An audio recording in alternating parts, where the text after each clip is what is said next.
Hello and welcome to another session on literary criticism. We shall begin we shall begin lyrical ballads. The essay Lyrical Ballads, preface to the Lyrical Ballads. We did do an introduction to lyrical ballads. We got to understand the neoclassical period in the last video. Now in this video we shall start the lyrical ballads. Now romantic revival, or it is with the publication, Wordsworth's publication of the lyrical ballads, we can say that it kick-starts the romantic period. His publication of the lyrical ballads in 1798 kick-starts the romantic movement. It is also called the romantic revival or romantic revolt. Now the romantic revival, why is it called the romantic revival? Is there romanticism before this? Yes, there was. It was a revival. I did tell you that this was the second phase. The first phase actually began with the Renaissance, or even before that. Of course, before that also we had romances in the medieval period. But it is the Renaissance that we have the first wave of romanticism as such. So this is actually the second wave. In fact, it is a revival. Okay, so it was a revival of the romances or the elements of romances from the medieval period. See, from 12th century onwards, we had Arthurian romances, courtly love, and chivalry. They were all very important. They were they had these romantic elements in many ways. There were exotic tales. And which were written with romantic elements in it. In the late 18th century, these romantic elements were revived. So in the medieval period itself, it was there, but it came during the Renaissance. It flourished. But then after the Elizabethan poetry, there was a decline in the romance. And the new style of poetry took place, that is the neoclassical period, or that you can see in the neoclassical period, the classicism. It was a revival of classicism. So in the late or towards the end of the 18th century, this romantic period, which was stopped during the Augustan period or the neoclassical period, was revived. Okay? Alright, I hope it is clear. That is why I said the romantic period is the second wave of romanticism. So these romantic elements were revived in Gothic romances, transitional poetry, grace, elegy, and so on. They became the foundation for romantic period. So what is romanticism? Obviously, it is evident that romanticism is unlike classicism. Classicism gives importance to reason, to order, to form, to conventions or rules. It is all about how to write poetry, while romanticism does not. It is more about freedom of expression. And this is one salient feature of romanticism: freedom. It is not just in the individual sense, but also in the political sense. Remember, it was an age of revolution also. Freedom of expression is found in Wordsworth's definition of poetry, for example. Poetry should be the spontaneous overflow of powerful emotions or feelings recollected in tranquility, or which results from emotions recollected in tranquility, or that is, when you recollect some emotions that you previously had in tranquility. there will be this spontaneous overflow of powerful emotions then. These feelings should not be based on some set standards of genre or meter. They should be the spontaneous expression, and it should be a free spontaneous expression. So it is all about freedom. This element of freedom is related to the French Revolution at the same time. Okay, so this French Revolution, which began almost at the same time of Romanticism, not exactly, but 10 years before that, 1789 to be precise. Of course, we also had the American Revolution also during that time, before the French Revolution, that is. So it was all about freedom. Freedom was the watchword there. Freedom was one of the main tenets of French Revolution. Remember, liberty, equality, fraternity. So this concept of freedom is related to many other revolutions that took place during that period also, including that revolution in Greece against Turkey, in which Byron took part. Lord Byron took part in that revolution between Greece and Turkey. So liberty or freedom was important, okay, during this period. So you have to understand the background also.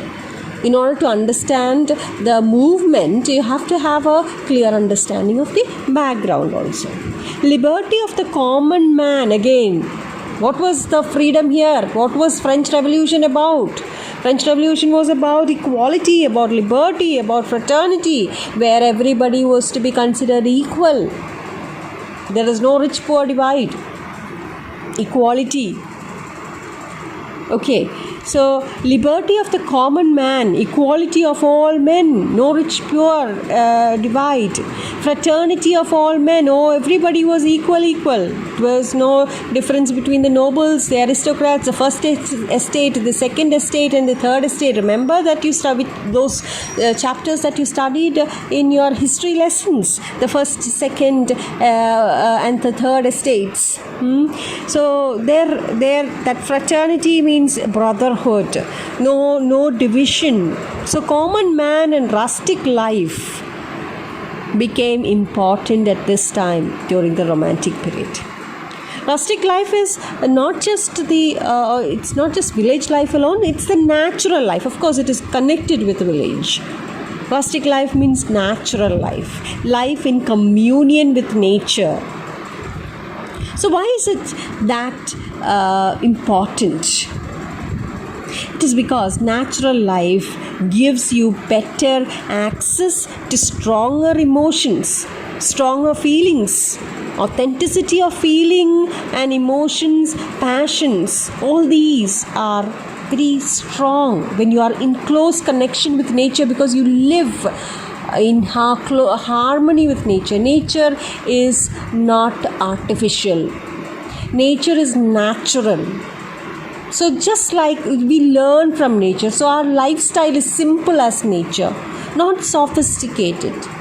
That's why people in city cannot live a life that the rustic people lives or the common man lives, because common man is always connected with nature. He lives in close harmony. He studies from nature. He's a close observant of nature.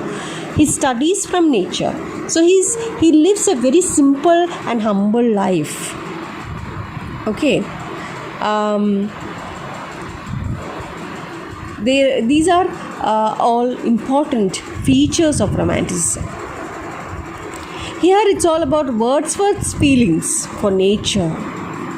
You have romantic novel, Julie, written by Rousseau. You have Wordsworth, you have Coleridge, you have Keats, all belonging to this romantic period, romantic revival. All of them have written a lot for feelings, or a lot about their feelings for natural life or the rustic life, the wilderness, the supernatural, especially that you see in Coleridge. These are the examples of ecstasy. In fact, rapturous ecstasy in Shelley. Not just happiness, you will also find dejection, you will also find sadness. That's why you have Shelley who says, I fall upon the thrones of life, I bleed, says Shelley, right? You have dejection and ode by Coleridge. So it's not just happiness, but you have sadness, you have ecstasy, you have happiness over seeing the daffodils. It is a celebration of natural life. It is a celebration of nature. So rustic life, natural life without artificiality, all these are related to strong emotions, feelings and natural language. Again, stress on that word, natural language. This is natural language without any artificiality. So here language does not mean the language of a community, okay? Again, remember, it's not about high sophisticated language or English language, a community, Malayalam language. No, it is not about language of a community or a set of people. It means subjective poetry, the language that comes from the individual, the language of the individual. It was opposed to the objectivity in neoclassicism. So subjectivity was the watchword here. Romanticism was all about subjective feelings, very introspective feelings, like which you can see in Keats and Shelley, in Wordsworth also. Right? It also gives expression or importance to sublime feelings. Sublimity is partly classical, okay? Again, sublimity is partly classical and partly romantic ideas. You see that in the transitional poetry. I have told you that. Transitional poetry is always sandwiched between the neoclassical poetry or neoclassical period and the romantic period. So it will have the essence of both. It is just like eating the sandwich. When you have a sandwich, when you eat a sandwich, if you need butter, if you add butter on one slice of bread and you want to add jam in the other slice, you will have the taste of both butter and jam. So it is just like having bread, butter and jam together. Okay, so it is sandwiched between the two. The effect you have both the transitional poetry. In poetry, you will have both the characteristics or features of romanticism as well as classicism. And here sublimity, which is a part or which is a feature of romantic period or romanticism, is partly classical, partly romantic. This was put forward by Longinus, a Greek writer, in the book on the sublime. Again, I will not stress on Longinus because it's also called pseudo-Longinus. We suppose or we believe that there was a person called Longinus and he has written a book on the sublime. Anyway, that's very debatable. We are not going into it. I'm just telling you. Just remember this much. Longinus, a Greek writer, he wrote on the book on the sublime. So sublimity was an important part of classicism. You will find that in Paradise Lost, Milton's Paradise Lost, Milton's grand style. Milton is always known for his grand style. Okay, and you will find the same sublime feelings when you see nature in romanticism, especially in Wordsworth. You will find that in romantic paintings also. You will find there is a painting by Caspar Friedrich, and in that there is a painting Wanderer upon the Mist, and it is very famous painting of a man standing on a cliff and looking at a thunderous cataract or a thunderous waterfall, and his attention is fully enwrapped in that waterfall. ഒരു waterfall, വെള്ളച്ചാട്ടം നോക്കി ഇങ്ങനെ ശ്രദ്ധയോടെ നോക്കി നിൽക്കുന്ന ഒരു ആളെന്നെയാണ് അതിനകത്ത് കാണുന്നത്. Wanderer upon the mist. So you will find this characteristic not only in literature but also in art as well. Okay, so I hope you understood romanticism. Now let's get to preface to the lyrical ballads. Lyrical Ballads was written in 1798, and you must remember that the first edition of the Lyrical Ballads, that is written in 1798, is in collaboration with S.T. Coleridge, was published anonymously. Wordsworth did not write his name or Coleridge's name in it because he was scared. There was they were revolting. They were bringing a change there. So they did not know how the public would take it, and therefore they published it anonymously to see how this collection of poems or new style of poems were taken by the public or the audience. It contained 23 poems, 4 by Coleridge and the rest by Wordsworth. You have the first poem, remember this always as a literature student, as you remember Shakespeare's Shakespearean sound rhyme scheme. Remember this also. The first poem of Lyrical Ballads is the Rime of the Ancient Mariner. You have studied that. Most of you have studied that in your CBSE or your state syllabus, either in 10th or your +1, +2. The Rime of the Ancient Mariner. That's where you have water everywhere, not a drop to drink. Remember those words. These are all lines from the Ancient Mariner, and that is the first poem.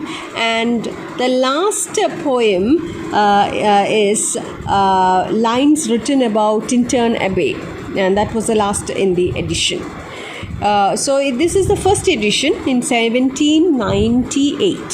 The one that we are dealing with is an essay that was written and attached to these Lyrical Ballads in 1800. That is the preface. So in the beginning, in this in 1798 edition, it was published anonymously, though it was written by Wordsworth and Coleridge. It was published anonymously. There was only an advertisement given in it. Only an advertisement was provided in it, and therefore it was very brief also. Very brief advertisement alone was given about this, and it was published anonymously. Okay, in fact, if you look at these ballads published in 1798, though they are termed ballads, had only very few ballads in it. Ballads എന്താണെന്നുള്ളത് നിങ്ങൾ പഠിച്ചു കഴിഞ്ഞു.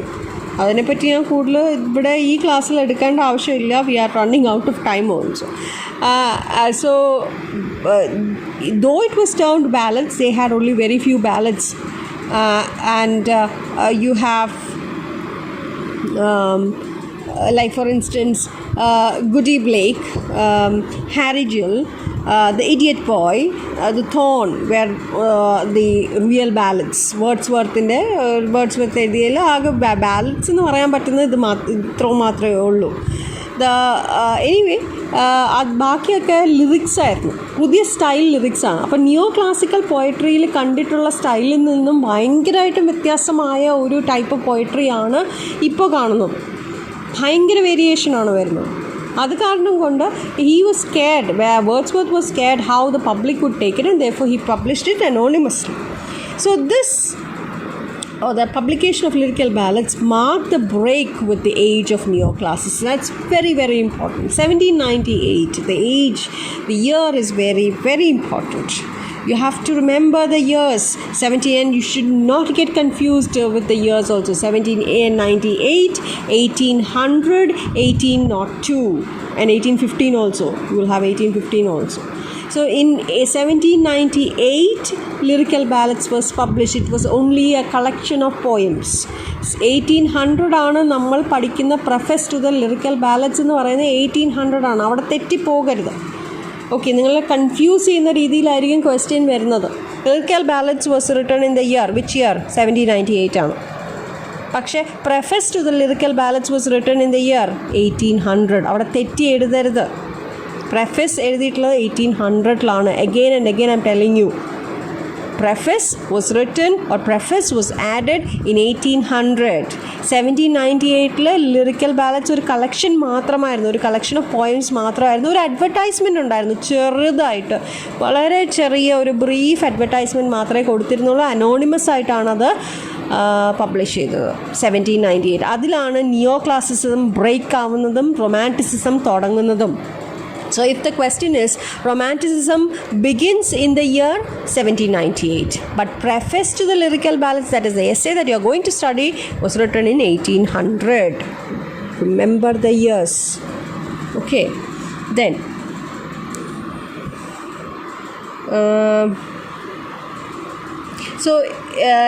how this lyrical ballads was written was Wordsworth and Coleridge, they agreed to write a new style. This is a small, short, just for your for information, I'm just giving you a little bit about lyrical ballads. 1798 lyrical ballads. Okay, so നമ്മൾ preface തുടങ്ങിയിട്ടില്ല, പക്ഷേ ഇതൊരു ഇൻഫർമേഷനാണ്. As a literature student you have to understand this also. So 1798 ഇവർ രണ്ടുപേരും കൂടി they agreed to touch upon persons, characters, supernatural elements, and they decided to use imagination as a ruling force. And അവരിങ്ങനെ കരുതിക്കൂട്ടി new ക്ലാസിസത്തിന് എഗെയിൻസ്റ്റായിട്ട് തരത്തിലുള്ളൊരു poetry എഴുതാൻ വേണ്ടിയിട്ട് അവർ നേരത്തെ തന്നെ ഇങ്ങനെ എഴുതി വെച്ചിട്ടുള്ള ഒരു സെറ്റ് ഓഫ് പോയംസാണ് ലിറിക്കൽ ബാലറ്റ്സ്. 1798 lyrical ballads. അതിൽ രണ്ടുപേരും ഡിവൈഡ് ചെയ്തു. അതായത് വേർഡ്സ്വർത്ത് എന്ത് ചെയ്യാമെന്ന് പറഞ്ഞു, ഏത് തരത്തിലുള്ള പോയംസ് എഴുതാമെന്ന് പറഞ്ഞു. നേച്ചറിനെ ഒരു വേറൊരു ഭാവം കൊടുത്ത്, അതായത് നേച്ചറിനെ as not just portraying nature as it is, but to give it to lift it and to give it an awakening the mind's attention, to give beauty. Nature is already beautiful, but the words would enlift its beauty.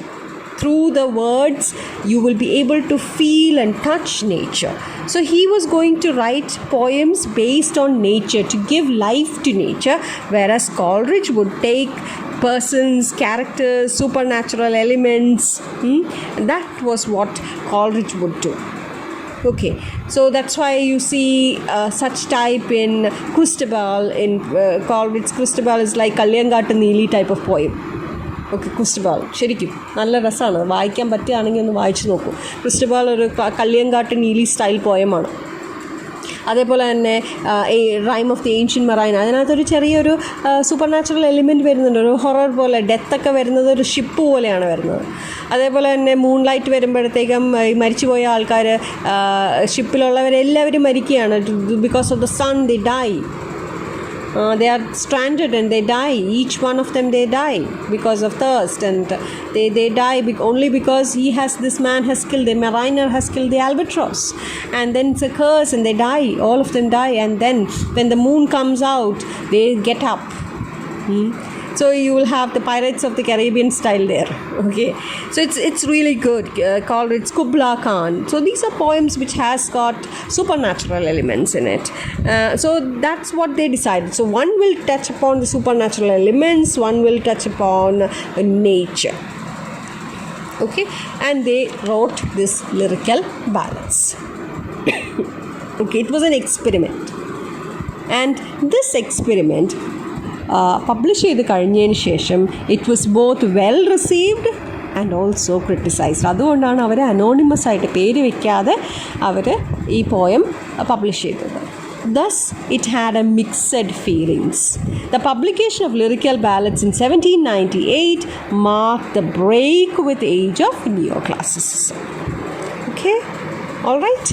Okay, then. So I told you the first volume, that is 1798 publish ചെയ്തിട്ടുള്ളതിൽ പ്രെഫസ് ഉണ്ടായിരുന്നില്ല. ഒരു ചെറിയൊരു advertisement മാത്രമേ കൊടുത്തിരുന്നുള്ളൂ. ഈ advertisement first എഡിഷനിലാണ് വരുന്നത്. 1798 first edition of lyrical balance. Okay, പക്ഷേ people, ഇതിൽ mixed emotion. They did not know how the audience would take it. They were a little scared also. They were a little apprehensive of the feelings, but it had a mixed emotion. Mixed emotion വന്നപ്പോൾ വേർഡ്സ്വർത്തിനോട് പലരും പറഞ്ഞു, better you add a preface to it, because there are certain confusions. Many of them has a confusion as to why you have chosen such type of language, why you have chosen such themes. Okay, so because there's a ഭയങ്കര radical ഷിഫ്റ്റാണ് ഉണ്ടായിട്ടുള്ളത്. നിയോ classical പോയട്രിയിൽ നിന്നും വലിയൊരു ഷിഫ്റ്റാണ് നടത്തിയിട്ടുള്ളത്. അതുകൊണ്ട് പെട്ടെന്ന് ചിലർക്കൊക്കെ ഇഷ്ടപ്പെട്ടു എങ്കിൽ കൂടിയും some of them are confuse. So it is better that you clear those confusions. Better you write a preface എന്ന് some of his friends advised him. Okay, so this brought about a confusion, and some of them loved the change, some of them criticized the change, some of them were very, very confused. This confused stage was because for them ballads represented a low kind of poetry. We studied that. That's why I told you in the first video, or this first or the second video, I did tell you the two types of poetry that the neoclassicists divided, the high style and the low style. So ballad represented a low kind of poetry, and that was stated by the neoclassicists. So and above all, Wordsworth stated this or started this new style of poetry as a vehicle for natural vent of human passions, characters and incidents. Okay, so to release the human passions as a natural release, a natural vent or a natural release of human passions, characters and incidents. This caused even more confusion. Many felt it absurd. So Wordsworth took up the task of writing a preface in 1800 to get rid of the prejudice against the advertisement and also the attitude towards the response to lyrical ballads, the first edition in 1798. അപ്പോൾ ഈ confusion ഉണ്ടായിട്ടുള്ള confusion തിരുത്താൻ വേണ്ടിയിട്ടാണ് ആ advertisement കൊടുത്തതിലും കുറച്ച് confusion ഉണ്ടായിരുന്നു. അഡ്വർടൈസ്മെൻറ്റിൽ കുറേ കാര്യങ്ങൾ പറഞ്ഞു പോയിട്ടുള്ളതും ആൾക്കാർക്ക് കുറേ confused. They felt it absurd. Why is this kind of language being used? Because ballads are normally poetry of low standard. So why has he chosen to write such type of poetry? So in order to clear all these confusions, he wrote the preface to the lyrical ballads. All right. Okay, so now we start the lyrical ballads. So this will do for today. We will start the lyrical ballads, that is the preface to the lyrical ballads 1800 in the next video. Otherwise you will get confused. Okay, so thank you and keep safe.